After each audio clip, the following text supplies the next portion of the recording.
প্রিয় গোপালগঞ্জবাসী, প্রিয় কাজল ইউনিয়নবাসী, আসসালামু আলাইকুম। আপনারা কিছুদিন ধরে আমাকে মেসেজ এবং ফোনে বলতেছিলেন মাদকের বিরুদ্ধে কথা বলার জন্য। কথা বলবো বলবো বলে বলা হয়নি, কিন্তু আজ না বললেই নয়। গতকাল রাতে আমাদের এক ছোটো ভাই সাইফুল হাজরাকে পুলিশ লাইন থেকে অ্যারেস্ট করেছে ডিবি পুলিশ। আমার কাছে খবর আছে, আমি তাৎক্ষণিকই গোপালগঞ্জ সদর থানা এবং এসপি মহোদয়ের কাছে যোগাযোগ করি। সেখান থেকে আমাদের ভালো কোনো ফিডব্যাক আসেনি। আমার ভিতরে কৌতূহল জাগে, কেন তাকে জেলে প্রেরণ করা হচ্ছে।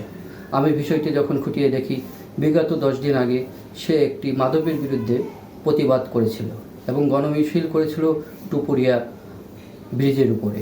আজ তার প্রতিফলন হিসাবে, পুরস্কার হিসেবে তাকে জেলে প্রেরণ করেছে গোপালগঞ্জ জেলা পুলিশ। তাকে পলিটিক্যাল মামলা দিয়ে ভেতরে জেলে পাঠানো হয়েছে। প্রিয় কাজলেবাসী, আপনারা বিগত সময় দেখেছেন আমি বিভিন্নভাবে মাদকের প্রতিবাদ করেছি এবং পুলিশকে বিভিন্নভাবে অবগত করেছি। কিন্তু যখন আমরা পুলিশকে অবগত করি, আমাদের বিভিন্নভাবে আমাদের উপরে একটা চাপ সৃষ্টি হয়।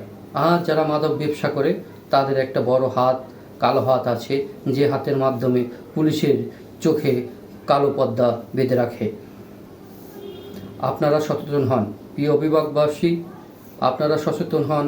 আপনার ছেলে কোথায় যায়, কি করে, এটা আপনারা খেয়াল করেন। আপনারা যদি ঘর থেকে প্রতিবাদ গড়ে তোলেন, তাহলে আপনার সন্তান বিপথে যাবে না।